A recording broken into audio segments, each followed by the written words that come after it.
Carp fishing in the winter and the early parts of the season isn't easy, but it's not impossible. It's a great time of year to get out on the bank and get your season off to a great start. In this video, I'm going to show you how I use PVA mesh sticks to really create a lot of attraction with a very small amount of food. It's not going to fill them up.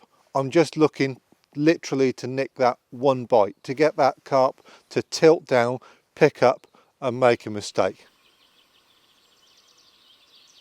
There's loads and loads of different ways in which you can make a PVA stick. I'm going to show you my preferred method for the winter, which is a dry method, and I add in a little bit of liquid attraction just when I'm ready to fish. This method enables me to build just 1 or 2 sticks in advance, and if they don't actually get used, I can run them over to the next time I go fishing. Even if I don't get out on the bank for a week, these will keep in their perfectly dry state. So I'm just going to grab some PVA mesh.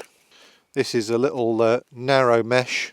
I don't want a big stick this time of year. I'm just looking for a nice small bite of attraction. I'm not going to use the plunger. I'm going to be using some of this cultured fizzing stick mix, but literally like half a teaspoonful. A bag like this will last me easy all winter, or maybe 2. Then I'm going to take some 2mm pellet, and I always do over this over a tray because I always drop a few. And I'll just dribble that in.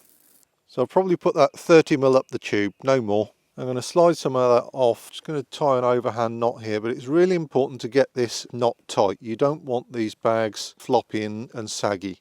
So I tie the overhand knot like that, I hold the loop open like that, and then when I pull down like that, I get to that point there, and then I just want to compress the stick between my fingers to turn it into a nice little round shape. Then I can put some pressure on. Then if I hold that knot and pull that, you get a really nice tight parcel of food. Then I just need another overhand knot, and I want to leave 5mm, 10mm gap, just enough to get a pair of scissors through there. And again, once I've got the size right, I pinch that knot there and I pull that other free end like that. That enables me to cut between the knots, and that's the first one done. It's as quick and as simple and as easy as that. So the reason I've done it like this, I could just use the powerful matching pellet all the way through this bag, but by using this stick mix, it gives me something soft to hook into.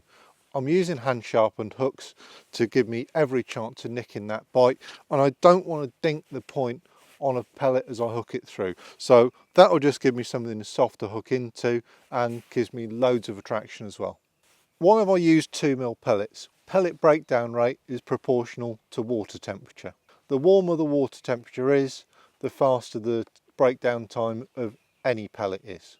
During the winter, the bite windows are short. There might only be half an hour or an hour in any given 24-hour period where it's possible to even get a bite. I don't want a large pellet or a long breakdown pellet. I want something that I'm going to get in the water at the right time, hopefully in the right place, and to kick off a good amount of attraction when and where I need it. So 2mm pellet is always going to be my favourite choice for winter or early season. In order to give the hook something soft to go into, yes, I could just use a bit of crumb or a bit of flake or something like that, but by using a fizzing mix, I'm just giving that extra dimension, so it's going to kick some leakage, some attraction up into the water column, because often the carp are going to be sitting in the mid or upper levels, and I need to get them down on the bottom to pick up my rig. Little sticks like this are often made wet. The problem with making a wet stick mix is that you have to commit to making a certain amount of mix in advance. And is it going to be a good day? Is it going to be a bad day? Are you on a series of blanks? It's difficult, and you'd have to commit to making that mix every time, and the cost can add up. By using a dry mix like I have done here, I might put 2 rods out and just keep the other 4 as spares. Those will still be perfectly good to use in a week or 10 days time. They're not like solid PVA bags where you can't make them in advance really. Little mesh bag like this, you've got to keep them dry and out of the light, but they will keep at least a week or so. The other advantage of using a dry pellet mix like this is that air is trapped in between the pellets, and this air changes the buoyancy of the bag. It'll slow the descent of the rig and help it to pancake flat on the bottom. This improves our presentation and increases the chance of a bite. When I'm actually ready to fish, I'm going to grab some of this juice here and just put a little bit on there, but there's a bit of squish in there at the moment. But when you put some juice on there, it will tighten them up, and it doesn't matter so much at short or medium range, but if you're looking to get a bit more aerodynamic shape for a long chuck, then just having a tighter bag is useful. And again, you don't need much of this stuff. It's very, very powerful. And I just put it onto the pellet zone there. So after a couple of minutes, you'll see that the bag has firmed up really nice. If you are adding juice like this, just double check that it is PVA friendly, otherwise you're just going to melt the bag away. So on the rig front, I want to keep things simple and discreet. Again, I've gone with one of my favourite little mono rigs. This is a 12-pound mono rig, got a size 8 twister on there, 18mm bottom bait. I've countersunk the end there just to kind of bury the stops so that the carp can't feel the bait stop. On the lead system front, I've just gone for another simple little trick running rig and get the full impact of the weight, little shake, dunk, and he's off and he's done. And I've just used some 3-pound mono to tie a little rotten bottom in between the rig ring there to tie the lead on. This just makes it extra safe.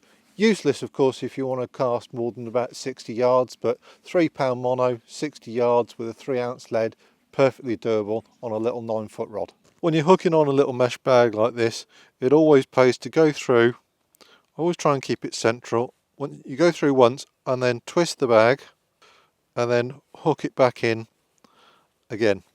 This makes it a much more secure connection.